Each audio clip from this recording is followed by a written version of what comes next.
K&A table, where we discuss matters politics and governance, who did what, where, when, why, and how, and of course, how much more or how much less is going to be spent by the government as well as the taxpayers.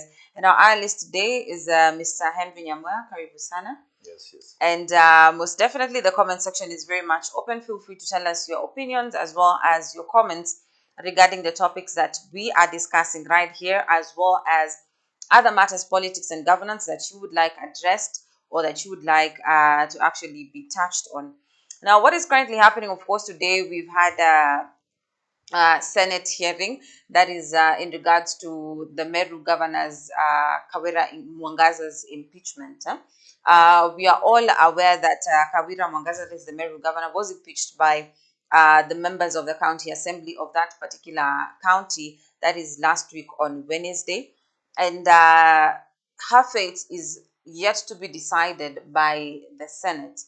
And we've seen a lot of leaders come out and touch on the issue, some supporting Kawira Mwanga, some against Kawira Mwanga, some touching on matters affecting Meru as a county.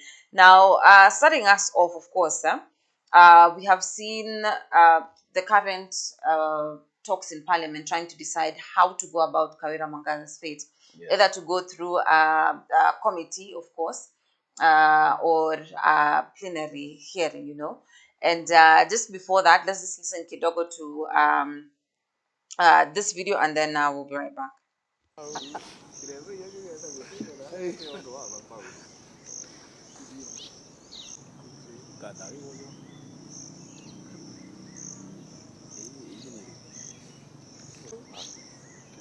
And you will see, you will go through the experience if you choose to go the plenary way. You will get bored here, you will walk out, the two lawyers will rant, they will say whatever they want to say, And Senator Chiragay, through the speaker, as I conclude. Order, Senator Chiragay, Senator Gloria. As you will have an opportunity to make your case. We are not in a soccer match where you can boo when you don't like the player. This is the plenary. Proceed. Mr. Speaker, as I conclude, I now understand why a former colleague said that if, let me quit it there. It is important for us to reason. And I want to plead with you, as I call my colleague, the distinguished Senator Asige, to be able to second this motion, to consider the committee way. Because today you're sitting there, tomorrow you'll be a governor. And when you are governor, you'd want to be given an opportunity to be heard and to be given an opportunity for you to be able to be asked questions and represent. Finally, Mr. Speaker, as I move, I hope that wisdom will prevail and that the distinguished senator who was told that if the president was thinking like him will not have a country will actually see sense in all this that I'm trying to persuade you. Mr. Speaker, I beg to move and request none other than Senator Sigi to second. Yes, now that was Ledam among many other members, of course, who presented their side of issues or contribution to this particular debate of whether to go the Senate way or to go the plenary way. So first of all, I'd like to ask you, do you see Kawira Mwanga actually surviving this second impeachment? Zamara, apart from Kawira Mwanga, we have seen since devolution came, we have seen governors going or succeeding through various impeachment motions. Can I give an example of Governor Wambora? He survived through 3 impeachment motions and was rescued by the Senate. And actually, from the statements of Redama, is as you is supporting Kawira Mwanga. He is requesting the members of the Senate to do what? To kukumbuka committee way, meaning some of these members will also fight for governance. And he is cautioning them, maybe they will pass through the same process.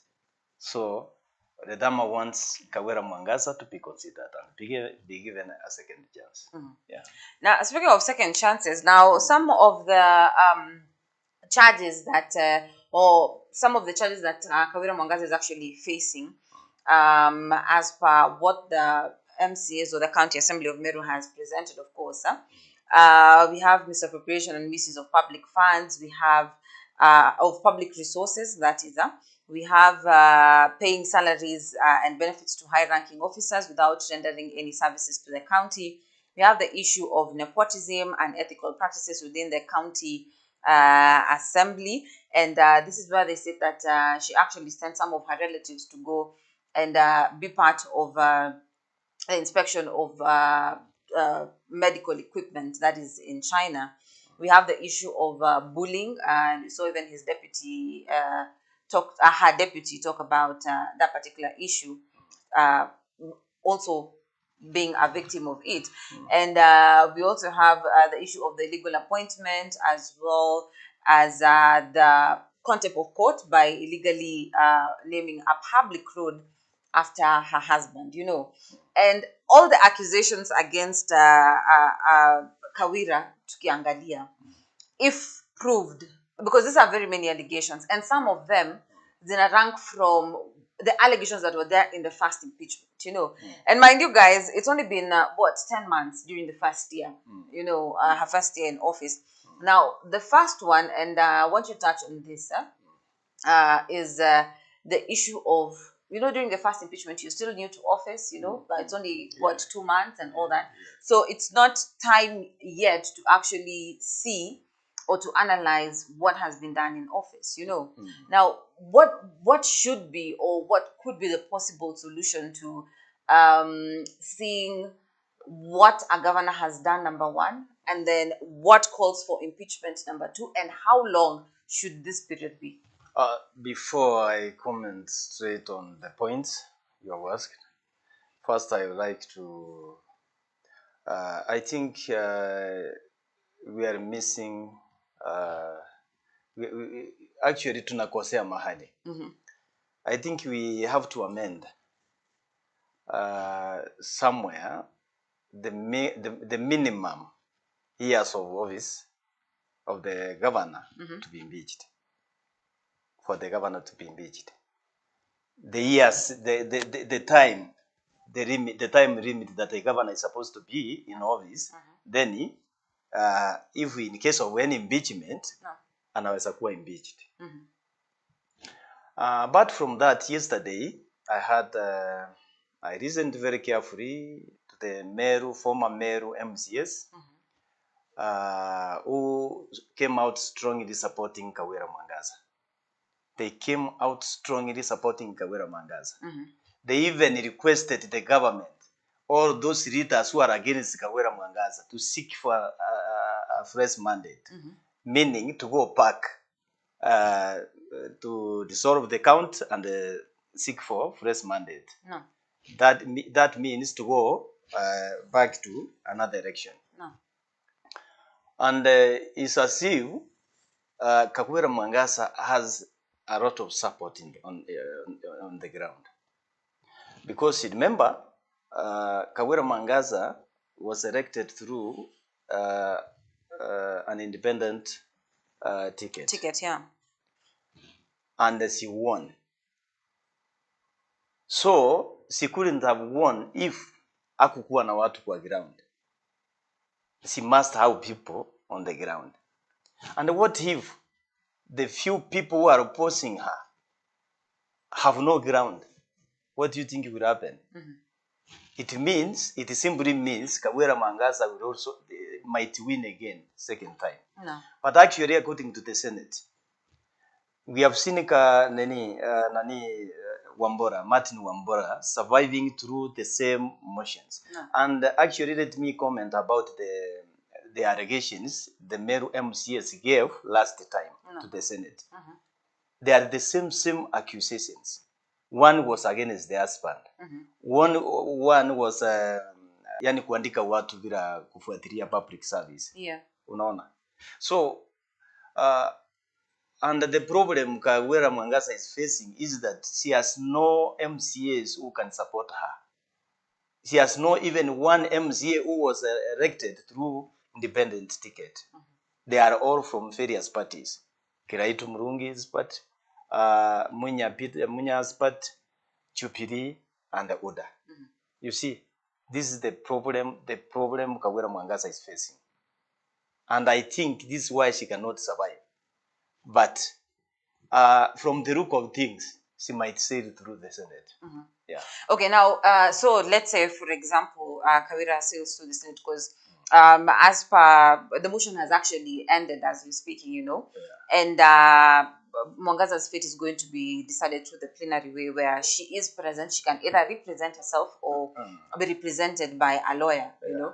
And now the Senate has 10 days, of course, to determine or to give the fate of Kawira Mwanga to know if she's going to stay, if she's going to go home. But now, the Senate is also yet to decide whether they choose or select a committee that will deal with Kawira Mwanga's. Because I was actually looking at information right now, and it says that the motion tabled there, her fate is going to be, the fate was supposed to be decided by an 11-member committee or through plenary. Yeah. And now they've chosen the plenary way. Yeah. So now the Senate has 10 days to ensure that all that is actually done. You know. And now back to my question, which I was asking you. So if Kawira Mwanga survives this impeachment, you know, she's working in a space where, one, the members of the county assembly do not want to work with her. And we've seen the first time it was 67 out of 69 MCAs who voted her out. Right now it was 57 out of 59. 59 yes. out of 59, all of them. Even those ones who supported her have turned against her. Exactly. Now, how are we looking at the Meru County government being governed if the governor herself, or if I would say the deputy bosses, do not want to work hand in hand with the main boss, who is Kawira Mwanga? You know, the MCAs are following directives from above, from their bosses. No.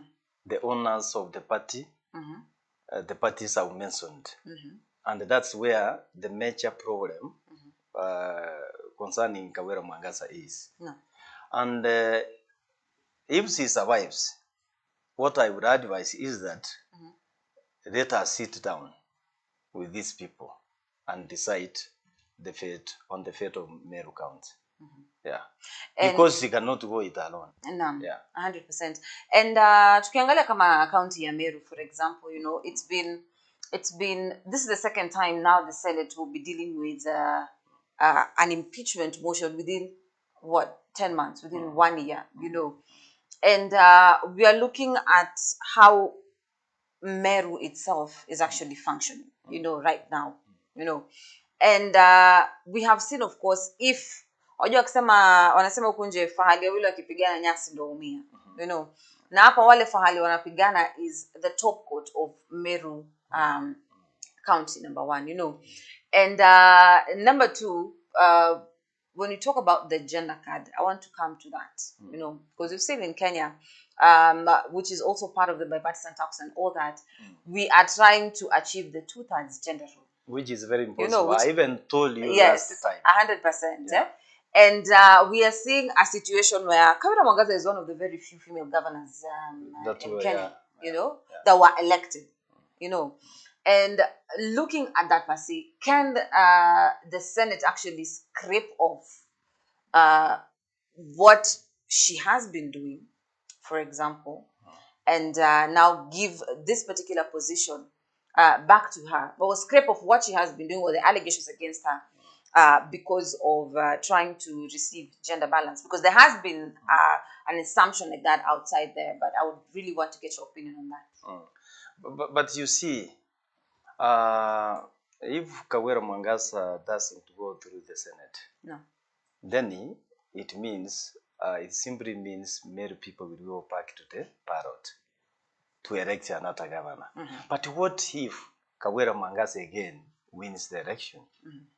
It will simply mean that the ground supports Kawira Mwanga, except leaders, these few leaders who are against her.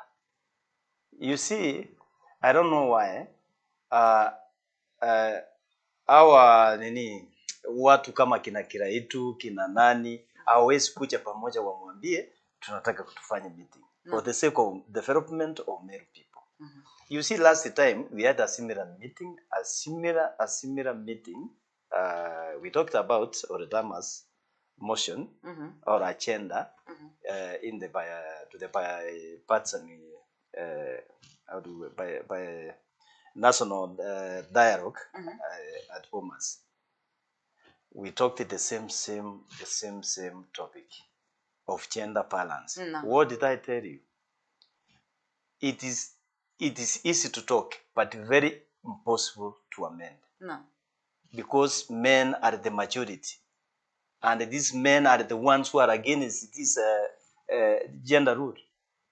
That's why it has been a problem for a long time. So what I'm saying is that, of course, it is two-way traffic. It's two-way traffic. Either Kawira Mwanga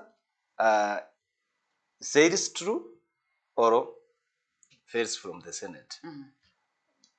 Lazima waenda back to the parrot. And what will happen is that, from the look of things, kwa ground ni nani ama ni nini vile inaonekana huyu mama akiwini si Kiraitu, you know, chances Kiraitu ndio yule huyu mama alisinda. Yes, you see. You know, this mami is huyu governor Kawira Mwanga she's dealing with billionaires who are against her. So they are dissing money even to these MCAs. Can you imagine, even those ones who supported her have turned against her? Meaning there is something exchanging hands here. There is money. There is money going around these people. Na vile unaona ukame huko, mtu anachagua kuchukua milioni 3, 2 awe kinyume ya Kawira Mwanga. But actually, if you listen very carefully to what the former MCs were saying yesterday, it means Kawira Mwanga has support on the ground. Yeah. Okay, now finally, we cannot close Meru because we are coming right back to Mithika Linturi as well as Kiraitu Murungi, and you mentioned them at the beginning of our conversation. Now, an opinion piece was stating that if, as a governor, you cannot put your MCAs in check, then that should be a warning to all governors, whether or not you are fit to lead, that you should be out of that office. What do you make of that? And what if cartels are against you? The only problem is that people who are against Kawira Mwanga are also wanamesea hiyo kiti mata.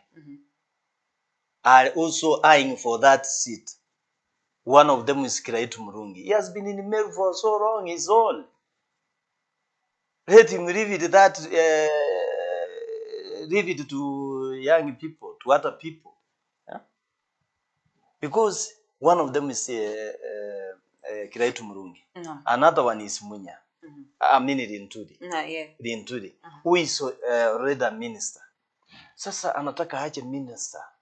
Anamesea governor kiti. Na Kiraitu akisimama na yeye watakubaliana. Still Kawira Mwanga will say it. And that's what is going to happen. Yeah.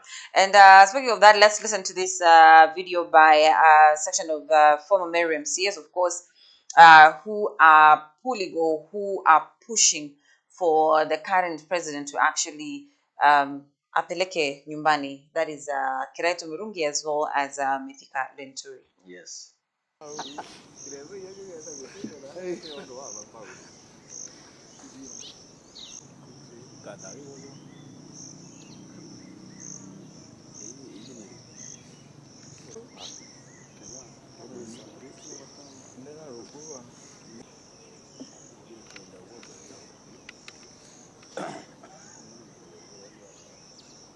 Sana kuanja na gomu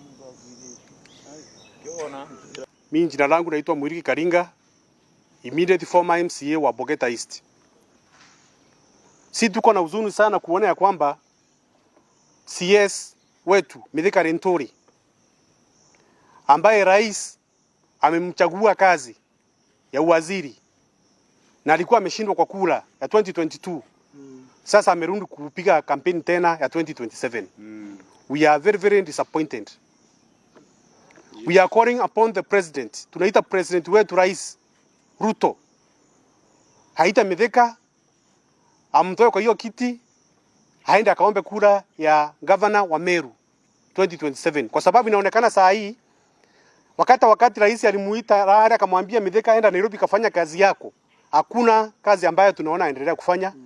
Ile kazi anaendelea kufanya ni kuita MCS, kuwapatia pesa, kuambia wa impeach governor Kawira Mwanga, kuita Njuri Ncheke, kuwekwa kingpin wa Meru, vitu ambavyo havisaidii wa Meru na kwa njia yote ile.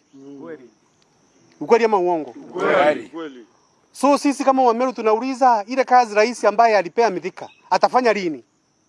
Na kama ameshindwa kufanya kazi ile ambayo rais alimfanya, si rais tafadhali mtoe kwa hiyo kiti, patia mwanaume mwingine wa Meru ama mwanamke wa Meru ili tupate maendeleo. Ya pili, hata mzee ambaye uliita mzee ukampatia kazi ya mafuta, kusimamia mafuta ya Meru, hasimamii saa hii ya Kenya. Saa hii kile iko kwa vita. Shwari. Niazi unaweza patia mtu kazi kuliko afanye ile kazi ulimpatia kazi yake ni vita tu.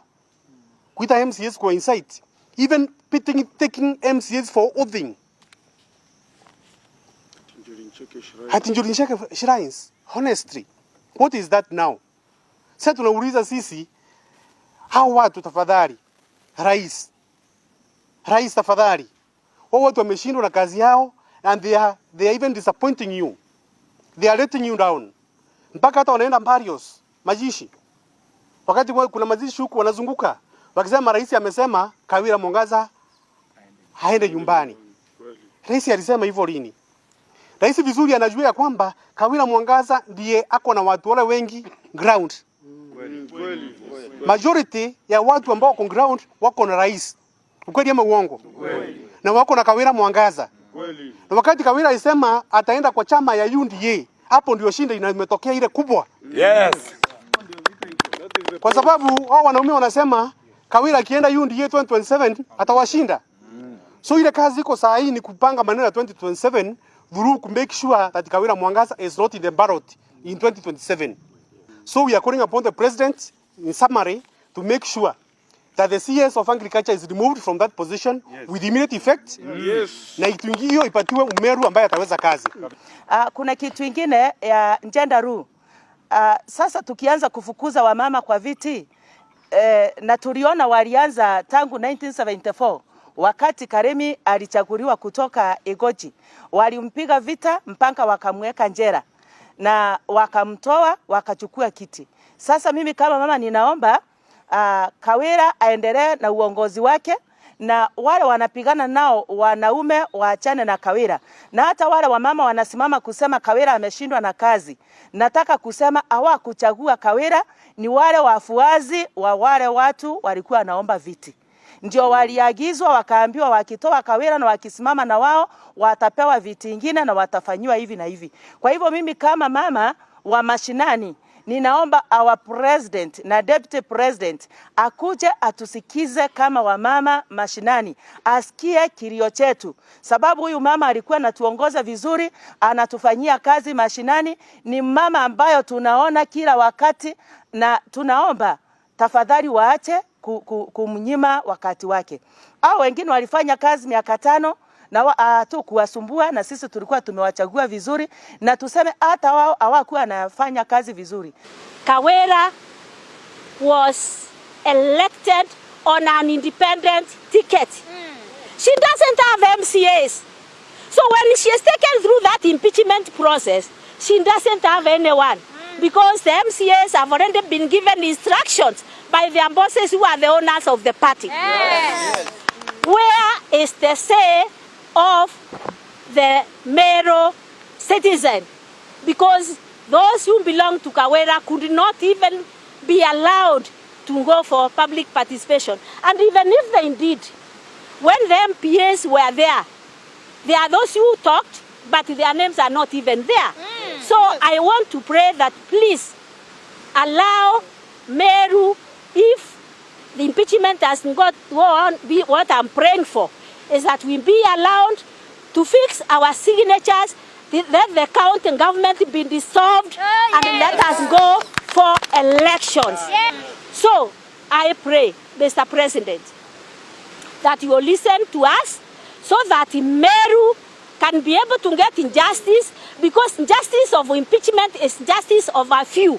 There are only 60 or so, there are only 60 or so MCAs. MPs are few, of course, but they have nothing to do with it, apart from, of course, our MP.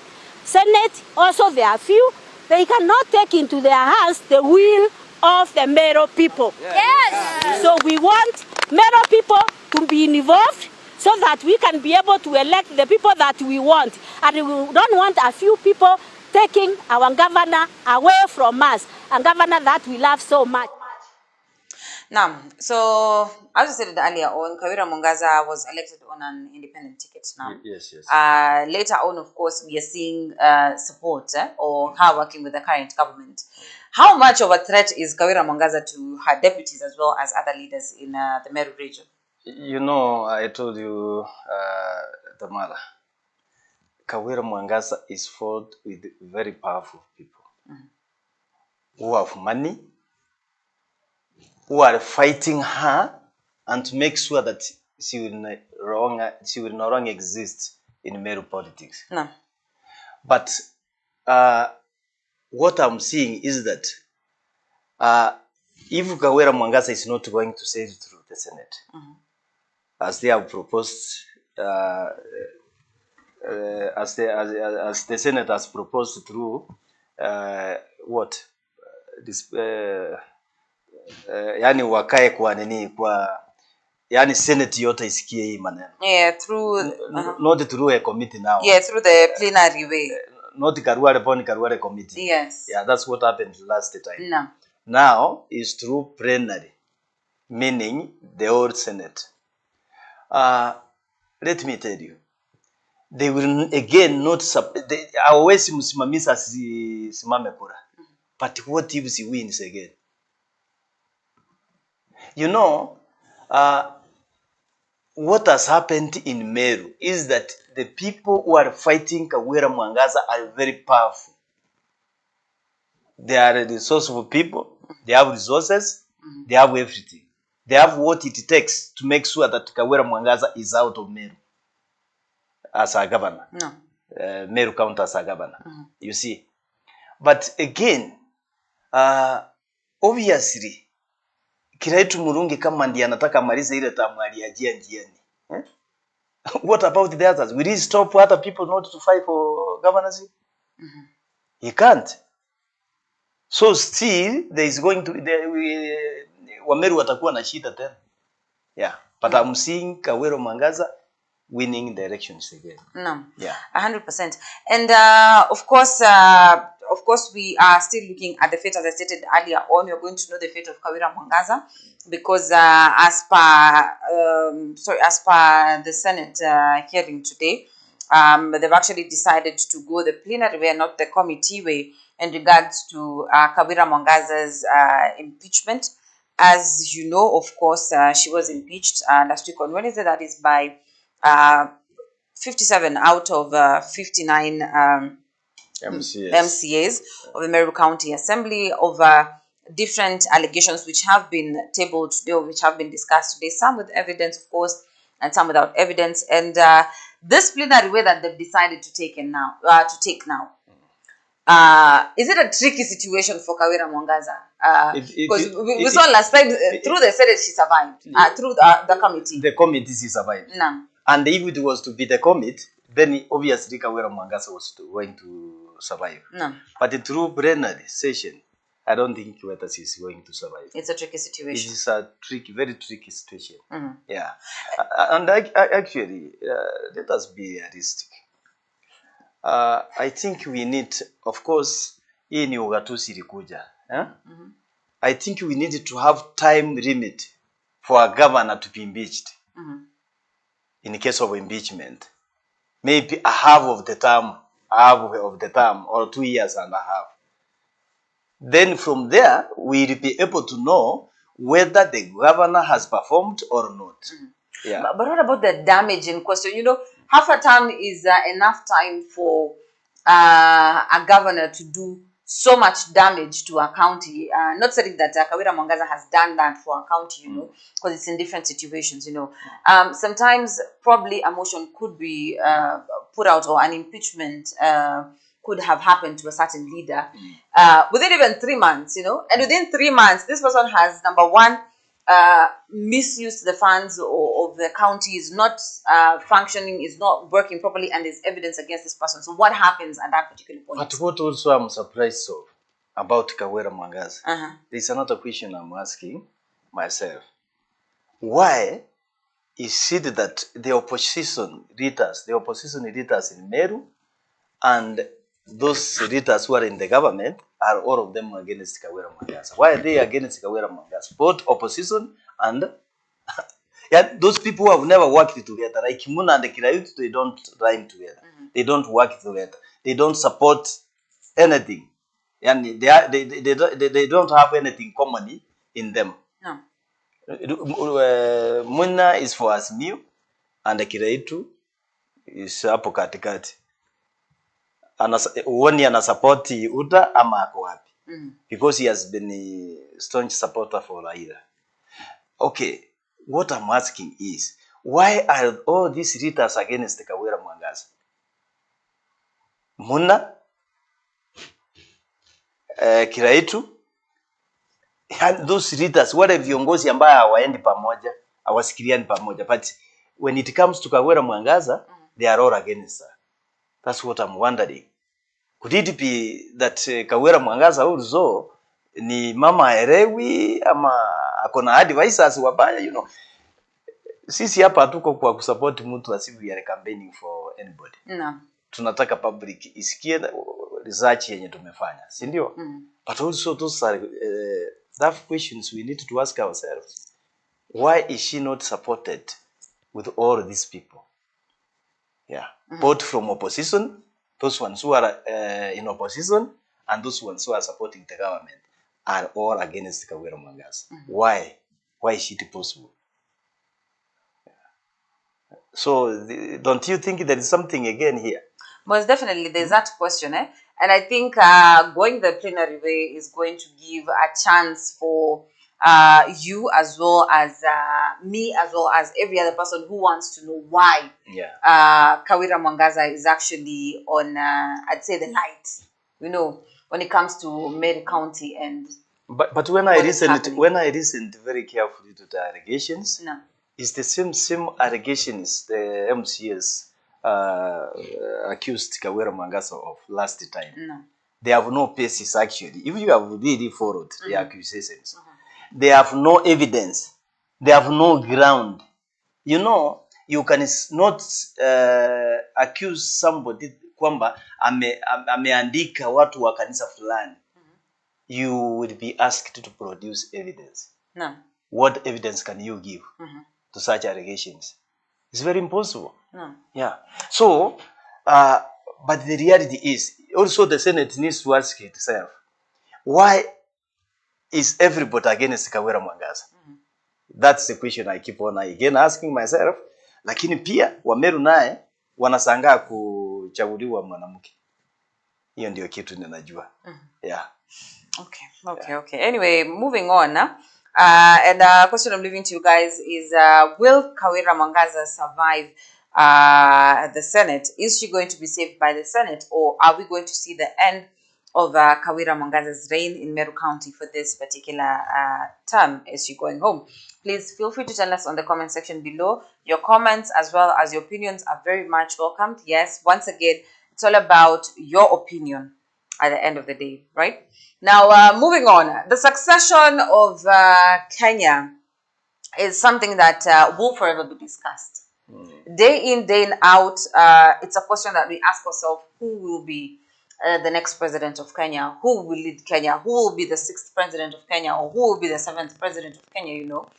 And of course, we have seen, despite the election period ending, the campaigns are still ongoing. Unajua, na si chini ya maji, it's very, very much open that campaigns are still ongoing. The 60th president. Yeah. Most definitely. Yes. There's a question mark for that, And we've seen, like, from Azimio side of things, for the longest time we have been asking ourselves, who is going to succeed Baba? Or who is going to succeed Raila Amolo Odinga? Is Raila Amolo Odinga going to retire from active politics? Who is Raila going to endorse?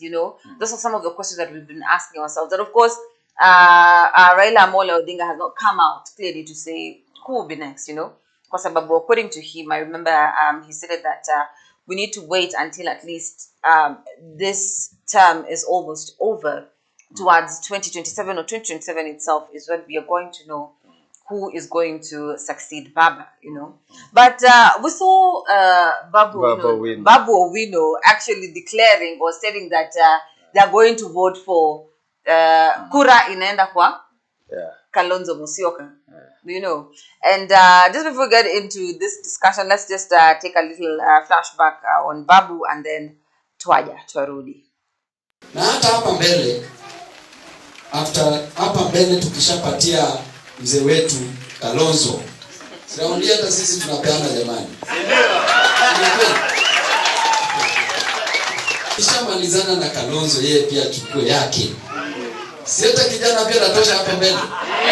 Wakati tutatafuta viti hapa mbele, si yeye pia atakuwa anashikilia huku jamani? Si yako huko juu kabisa? Sawa kabisa.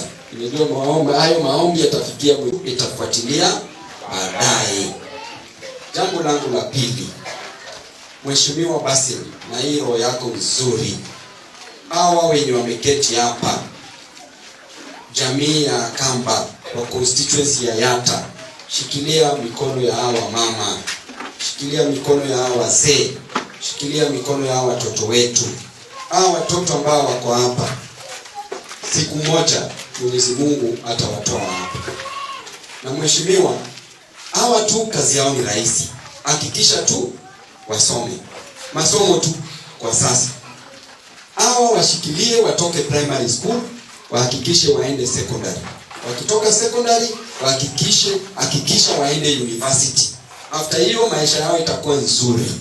Hawa mama ambao tunaona hapa wanaamka asubuhi, wanaenda kulima, wanaenda mashambani, wanafanya kazi ya kuuza kuni, biashara ya kuuza mboga, kuuza nyanya, biashara ndogo ndogo. Hawa baba wako hapa, wengine wanaendesha bodaboda, wengine wanaenda mjengo, wengine wanakutu kazi ya mkono. Lakini wanafanya hayo yote ili wapate karo ya shule ya kuwalipia hawa watoto. Pale akiwafanyia kazi. Na kuna roho nzuri sana. Tuliserve na yeye kule bungeni, na kuna mswada mingi sana ambazo alizichangia. Na ninajua siku moja mheshimiwa, chochote chenye unachokitaka utapata, kwa sababu hawa wananchi kama walikupatia 15 years, then inamaanisha walikuwa na imani kubwa sana kwako. Now we know Babu Owino as a very strong diehard for Raila Amolo Odinga. Did he just spill the beans that Raila doesn't want to spill? Right from the horse's mouth, from Raila himself, it's a clear indication. And you asked the same question last time. No. Yeah, in this same discussion. Yeah. I told you it is possible that Raila is going to support Kalonzo. And from what has actually come out of Babu Owino, it is a signal, a direct signal from Baba. Babu Owino cannot come openly, publicly purport to say or comment anything that Raila has not planned for. So, to me, I believe what Papa Wino has said today is a clear indication that they are supporting Kalonzo. And why? You know, Raila said very openly that it is too early to mention who will lead the Azimio team. No. It is too early to mention our candidate. We are not foolish. Did you hear that statement? 100%. Yes. We are not foolish. So, when the time comes, we'll mention our flag there. And at the same time, Kalonzo has supported Raila for a long time, actually. Even if we call him many words, watermelon, we call him names, watermelon, but he has stuck with Raila for all this time. No. Especially this last 50 round. So I don't see any reason why Raila cannot support Kalonzo. All we want is a leader who will bring change into this government that has yani imefanya the economy kuwa chini kabisa. Yeah. We want change actually. Yeah. We are yearning for change. Kenyans want change. Except they don't come out openly. They don't get platforms like the ones we are having here now to air their views. No. Yeah. Yeah. And most definitely to our viewers, that is how we are winding up the K&A table today. And of course, we have touched on the issue of Kawira Mwanga's impeachment. Will she survive the Senate? That is a question that we are asking you from today's discussion, as well as the succession of Kenya, the succession of the Azimio la Umoja. That is a question that we always that we have in mind, because we are looking forward. As much as 2027 is far, we are really eagerly looking forward towards what 2027 has in store for us. And of course, who is going to be the next leader in our country, Kenya. Now, more of these discussions, you'll get them right here at the K&A table, right here on Ken News Alerts TV, as well as on Facebook. That is Channel 7 TV, Channel 7 News TV, East Africa. So depending on whatever time you're watching this, we are saying good morning, good afternoon, and good evening to you.